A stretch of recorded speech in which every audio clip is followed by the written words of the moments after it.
Hello, hello. I am back to help you do this thing called life. So, yes, I am actually outside in the open. I came to grab me some guacamole, but I decided since it's a nice day outside, I'd go ahead and do my one more minute while I'm out here. So, as you know, we are talking about the life of Jesus and how this man named Jesus actually had emotions and um, temptations like we do. And so, yesterday, the past few days, we talked about his temptation in the wilderness. But today, I want us to talk about the events surrounding the first miracle that he did. And so, you can find this. I'm using my phone, so I can't read it from there. John chapter 2, verses 1 through 5, I think. And so, as it goes, there's this wedding in Canaan. And Jesus' mom, Mary, has been invited. She's at the wedding. And Jesus and his disciples, y'all, there's a bee flying around me, so, oh, Jesus.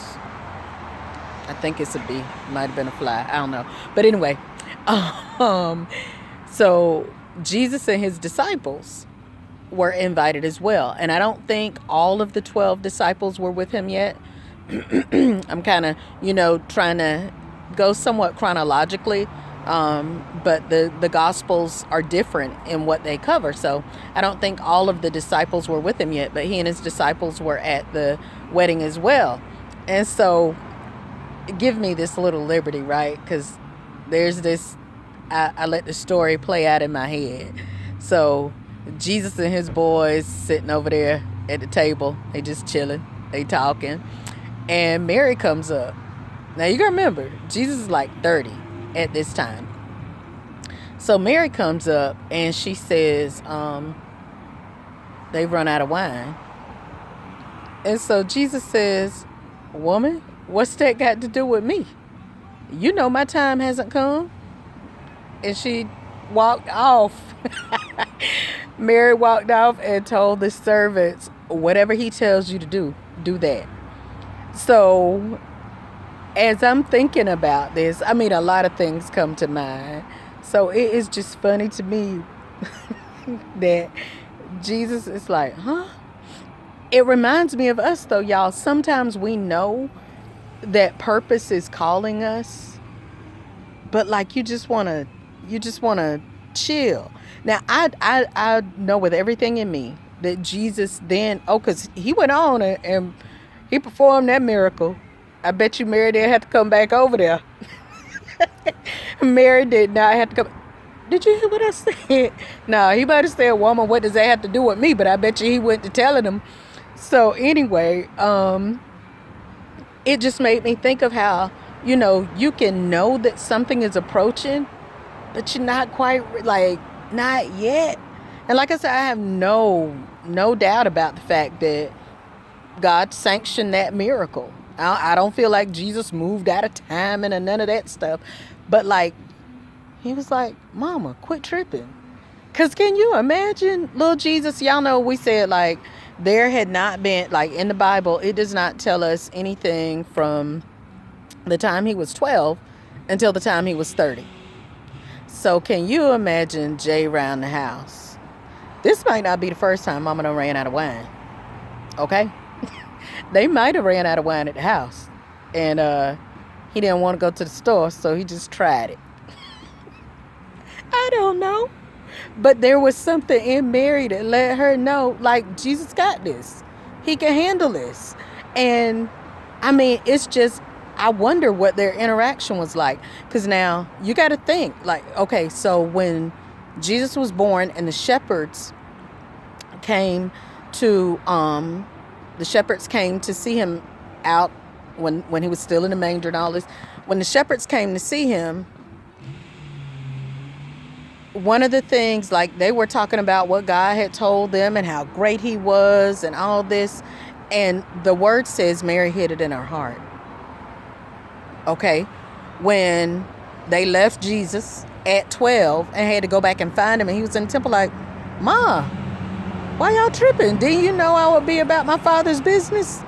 Like, at that point, and when it says, when they had that conversation, it said again that Mary like pondered these things in her heart. She hid it in her heart.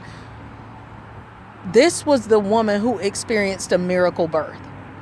The angels visited her and everything. So she knows there's something to this. Y'all, who in your life has God placed there and you see something on them? And they are so nervous about doing this thing. And I'm not necessarily saying Jesus was nervous, but he was a man. He was human. He didn't sin, but he was human.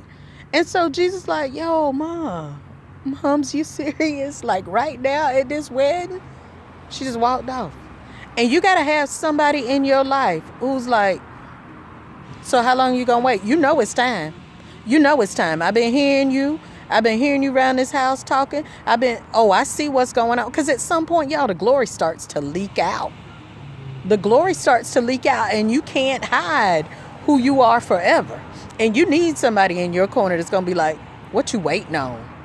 You need to get up from there and do what it is that God is telling you to do. So anyway, I thought that it was just funny how Jesus was apprehensive about, like, it ain't time. Because think about it now. He had already been baptized. John noticed it on him. God said he was the one. Then he was led into the wilderness to be tempted. And he had fasted. Y'all know fasting is not to get something to move. It's to get you to move. So like Jesus had been trying to put this flesh in subjection. And then here comes this miracle.